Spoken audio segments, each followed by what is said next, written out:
Good afternoon, entrepreneurial clinicians. I've made it. I am here.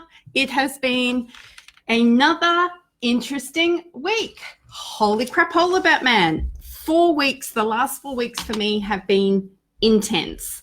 And I have just been going and going and going and going, and I have been at a really quite a high level of stress in my life, personally and socially. And wowzers, I'm realizing today that you can hear it in my voice. There is a level of fatigue starting to set in. So looking forward to some rest and replenishment this weekend. But something that I am celebrating today before I get onto my butt-kicking preachy mode, my husband and I, are learning how to ask for help. It's not easy for us. It's not that we are very capable, independent people.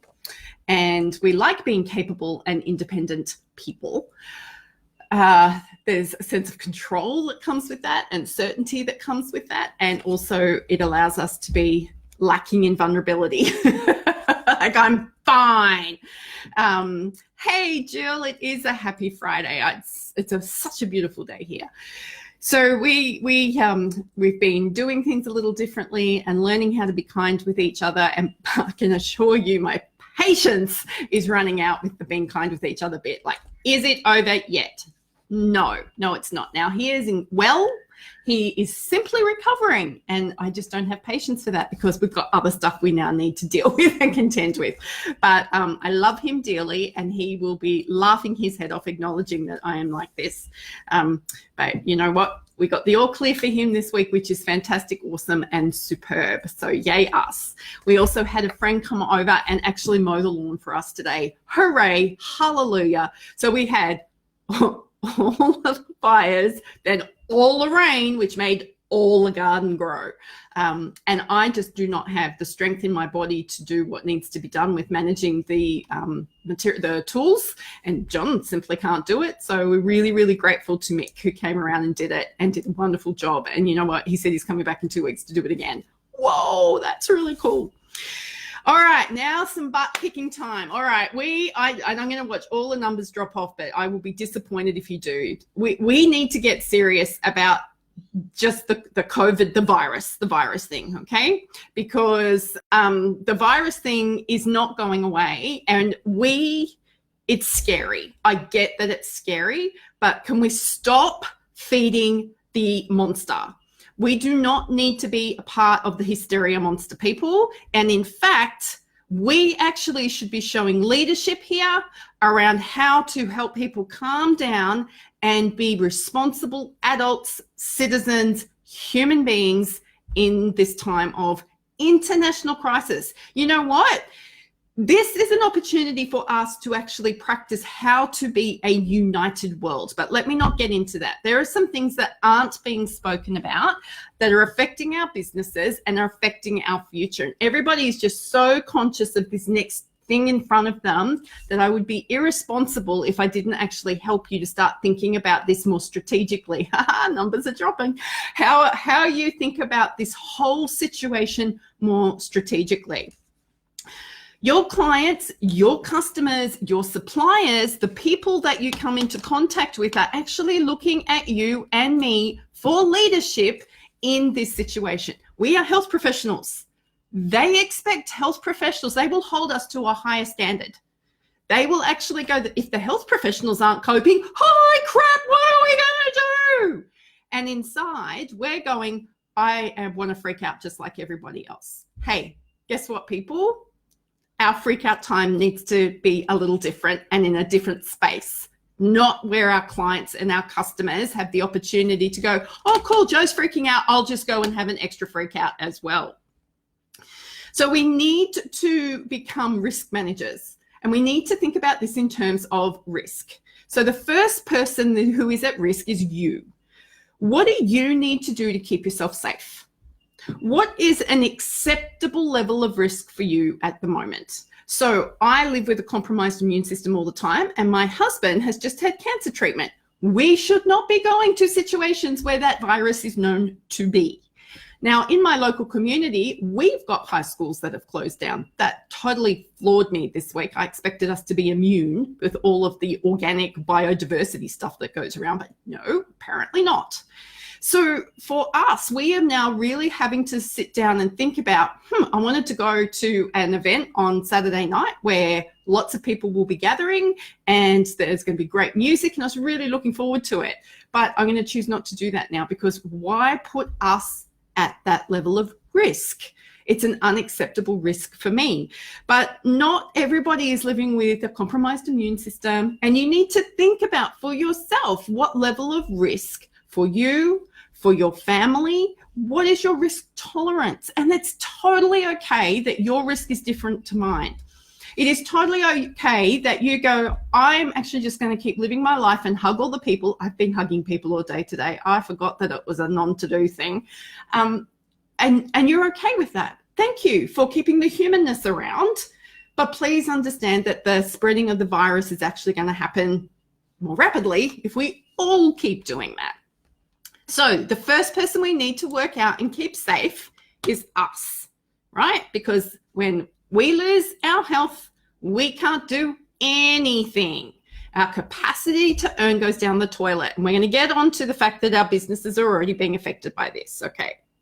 So what's an acceptable level of risk for you and your family, right?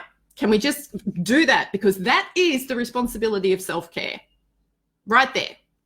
So forget about your manicures tomorrow, and how about you think about what level of risk you're willing to tolerate? Are you going to go and see your grandmother who lives in a nursing home? Are you going to go and hang out with lots of little kids? I love children's church programs. Probably not going to want to be a part of that for a little while. I mean, if Stephen Furtick is stopping his services in the US, I'm thinking we need to take this a little seriously. All right, so now we've got us sorted. Who are our people? Now, who are the people in your world that you're responsible for in your business? These are going to be your employees or your contractors, your suppliers, your customers. Can you engage your people in a response to how you as a business are going to handle this? Because if you just start coming in dictating to everybody, everybody's fear levels are already up here. Your employees are already terrified that you were going to send them home and not pay them. Your contractors are already terrified that no more work is going to come through the door. Everybody is terrified about the fact of the implications on our hip pocket. Rightly so. Our economies do have the risk of stopping. I know that because I'm in Australia and we are seeing the evidence. Have you seen what's happened to our dollar this week? Seriously? Start paying for Joe's coaching because it's like 50% off at the moment. Holy crap. Your fear, or the fear that your people are feeling, is going to be all pervasive, right? It's not just going to be something that they switch on and off when they walk in the door. You've got to talk about this stuff. It's exactly the same principle I talked about with the bushfires, the bushfire crisis that we had. So if you think the answer is helping your people work from home, then please make sure you set them up properly to do that. And please understand that their kids are probably going to be sent home from school. So you're sending your staff home to work while they're looking after their kids. How do you set your staff up for success when they're going to work from home? You have a responsibility as the business owner to think about all of this. If you're going to send people home from work, and if you think telehealth and video conferencing, which I'll get into more in a minute, is the answer, then you've got to set people up for success. What's an acceptable level of productivity for you? Are you going to set that? What other work health and safety obligations do you have? Because I bet you've spent a lot of time looking at the ergonomics and the pieces of equipment that you've got in your business. How do you know that they're at home? And how do you manage those risks at home? And what are your obligations to your insurance company for your public liability or your workman's compensation or workers' compensation if you're just going to push people at home? We can't just assume that all the insurance companies are going to give us a break because of the crisis. You need to take responsibility around this. So, yeah. How do you manage your work health and safety obligations as the employer if you're going to send people home and they're going to be in their kitchen where you can't control the slips, trips and falls, or the wires on the ground, or the dogs running around and pulling your expensive laptop and smashing it against a wall? Do I sound like I know what I'm talking about? I've seen it. I've been doing this work for 20 years. If you're going to set up virtual services, please make sure that this is not a knee-jerk reaction and that you actually have considered your nations, your states, your obligations for privacy and information consent. In Australia, right, in the year 2018 to 19, there were 3,000 privacy complaints made in the health sector. 3,000. Now, we are not a big population, people. I nearly fell over when I saw that, and that was a 12% increase on the year before, and they're actually expecting that to double. Actually, they're expecting it to become 6,000 in this next 12-month period. So don't let this virus crisis in 2020 turn into your legal fight to keep your licensure to practice because you didn't think about the privacy obligations that you have. There is no legal remedy that says, I didn't know, I wasn't aware. That's actually unacceptable, and no judge anywhere or litigator or government department is going to say, oh, okay, off you go, you didn't know. They're going to say, well, you have a responsibility to know, and you shouldn't be in business if that's something you don't know. I'm really passionate about this because this is where we have a chance to rise up and shine. And I am wearing my unapologetic t-shirt today on purpose because I knew I was going to get preachy about this. So if you are not used to doing telehealth or not used to using video conferencing, couple of short answers. No Skype, no Google Hangouts, no FaceTime, nothing on social. Just don't. Do not engage in therapy with your clients on those platforms. Now, WhatsApp could be a little different. It's got end-to-end encryption, but it's your responsibility to understand what is happening and what's going on. Who is giving me all the grumpy faces? Wow, am I pissing somebody off? That's interesting. Okay. What you need to think about it in terms of this is who has access to your information traveling through the World Wide Web, right? Who has access to it? So remember that if you don't know who potentially has access to where your information is going, then you've got a risk that you need to learn how to manage. Okay, this is an amazing opportunity for us to learn how to become increasingly more accessible to our clients. I've been doing video conferencing since 2014. We are really well set up for this. We've been doing this all over the country, and I've been doing it internationally since a really long time, 10 years, 9 years. Yeah, wow. Okay. Just realized that. But I had to make sure that what platforms I was using had what's known as end-to-end encryption, and that nobody was being stored in the cloud. And the cloud people, whoever they are, the magical cloud people, don't have access to my information. So don't be storing stuff in the cloud. It's simple there. But I'm not going to tell you what services you should use or make recommendations, because I actually think you have a responsibility to go research that, right? And I did have a list, and then I'm going to say, I think we should leave that there because I'm not an expert on it, and I don't want anybody coming back saying Joe said. All right. It's your responsibility to do the work here. I know that we want to have a knee-jerk reaction and just get it all fixed now, but please, you could cause yourself so much more of a problem if you do that. And I don't want us in 12 months' time, when this crisis has calmed down, to have very few of us left in private practice because we didn't think about some of this stuff. So please understand, people who are giving me grumpy faces, that this is about my care for us as a profession and as a community of people. Okay, so we need to be, what is our level of risk, and then how are we going to help our people do their work in this environment? Which means we have to let go of clocking in at 9 and clocking out at 5. It means that we have to let go of micromanaging productivity, and we actually get to learn how ineffective our use of technology and systems are, and then we get to put some improvements in place. That is our responsibility as the business owner. Yay us. That is really cool. All right, and then how are we going to look after our clients, our patients, and the people we serve? Yes, this is much longer today, but you know what? I was thinking about it. Adele, Oh, okay, that makes me feel better. So my sister was getting cranky with me because she just kept pressing the button.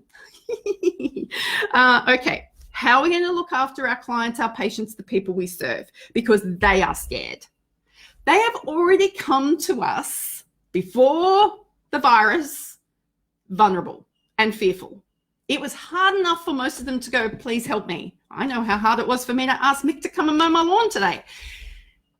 They are scared. They are now exponentially scared. Now they are scared that if they come to your office, they will get sick. They are scared if they come to your office, they will bring the sickness. They are scared that they can't get to your office anymore because there is traffic chaos and public transport doesn't exist anymore. They are scared because, oh my God, what if my insurance company stops paying? Oh my God, what if the kids are sent home and I have to look after them? Do I bring them to therapy? What happens? Where do they sit in the waiting room?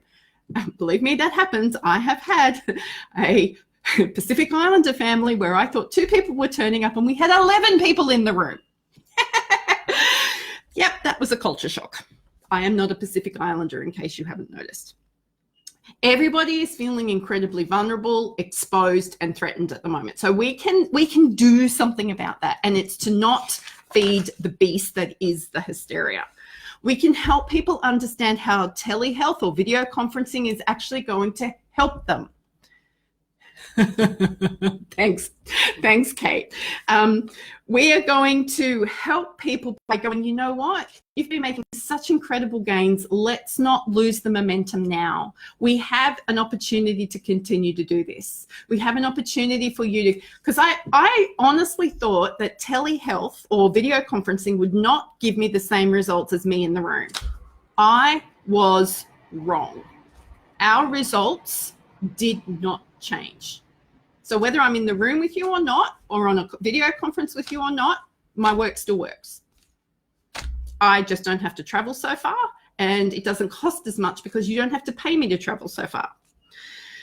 So don't get out of the headspace that you've got to be in the, now physical therapists, yeah, and where there's manipulation going on in the body, that's a whole different conversation, okay? You're not going to be able to do that. But can you start teaching people how to do some self-management? Can we start to get people off the reliance of manual therapies and into some self-accountability? Do not discharge people just because they can't get to your room. Let's work on a way of helping them access treatment that keeps them safe, keeps you safe, and keeps your people safe. Okay. The other thing you need to consider with video conferencing and telehealth is some of your patients and clients may not actually have the hardware, or the software, or the technology skills, or the Wi-Fi access. Now, I know this because we launched a program 12 months ago where we thought we could serve all the people in all the regional places because of this magical thing called the NBN. Nope. We have actually had to deliver the program using the good old-fashioned telephone. You know, those results didn't change either. So not everyone's going to be able to do video conferencing, and you're going to have to get good at assessing with your client. Do you have a laptop with a camera? Do you have internet access? Are you going to need to put some funds aside to pay for extra broadband? That was another thing that we weren't expecting, is that people just did not have enough data on their plans to be able to work with us in a remote way. There's just nothing in the budget. And if we are already talking to an emotionally depleted and financially scared population of people, which we all are, asking them to simply use up all of their data on one therapy call with us is possibly unfair. So you've now been informed. You can now make some decisions about this. They also need a space that they can do this. So doing it in the living room while everyone's watching is probably not going to give you great results. And for me, I don't like doing family therapy, so I actually would prefer the family wasn't around. And I say that with all love and kindness to all the amazing family therapists and social workers on the planet. I know you're there and I know how to refer to you. Woo, woo, that's very cool. So they go, and the other thing I want to make sure that we remember is that space for me between when therapy in whatever space, whatever it was, whether it was mental health or physical or just going to a specialist appointment, that space between finishing that and getting home, that was so important to me. That allowed me to process things, integrate things, work out how I wanted to discuss things with my family. That space was super important. So I think we're going to have to talk to our clients a little bit differently about how we start a session, how we end a session, what do we do at the end of a session before we go into the next thing. So start to put yourself into the mind of your clients who are going to be on the receiving end of your therapeutic practice with people, because it's not as simple as saying, oh, we just put it on a video. There are some extra considerations that you need to make here. So I now consider you informed. It's our responsibility to stand up and be leaders in this situation. People are looking to us for leadership. People want to trust us. We need to show them we are trustworthy. And the way we can do that is by being calm, by being reasonable, and appreciating the anxiety and the specific issues that they're going to be addressing now. Call them out. Say, hey, do we need to talk about how your finances are going to work over the next 6 weeks? Hey, therapy has been going so well. I would really hate to see you be discharged early and go backwards. What do we need to do to make sure that that doesn't happen? Please stop feeding the hysteria beast. The next thing I need you to think about is the next issue we're going to have is the fact that none of our telcos are prepared for the volume of residential Wi-Fi and cabling that it's going to take for us to all work from home. I'm already noticing issues here today. It is the 3rd time it's come up in conversation today. You already know the issues I have with telcos in Australia, guys. Our telcos are telling us they won't be able to cope with this. But let's leave that for another day. Let's just get ourselves set up, because you know what? I am not going to try and battle that beast as well. But that is how we can be strategic about this now. As you can see that coming, what are you going to do? If you cannot have people come into your office physically and you can't deal with people remotely, what are you going to do? I think we're going to go back to using telephones for the way they were designed way back when. Just saying. All right, lovely people, that is now me done for the week. Done, done, done. There is a vodka lime and soda. Actually, no, a mojito. I feel like a mojito. There is a mojito with my name on it upstairs in the non-workspace. I'm very much looking forward to going up there and enjoying it. It is the weekend. Please take time for yourself to think about how this crisis is affecting you, because it will be, especially if you've got people in your world. And if you're on social media, and if you've listened to this for the last 22 minutes, 22 minutes, I did not know I had that many words in me. Nicola Morass, look at how many words. All right, lovely people. I'm looking forward to talking to you again next week. I plan to come back to you replenished, but we'll see how we go. I have a feeling it's going to take me more than 2 days to actually get my replenishment replenished. Until then, go be your awesome self.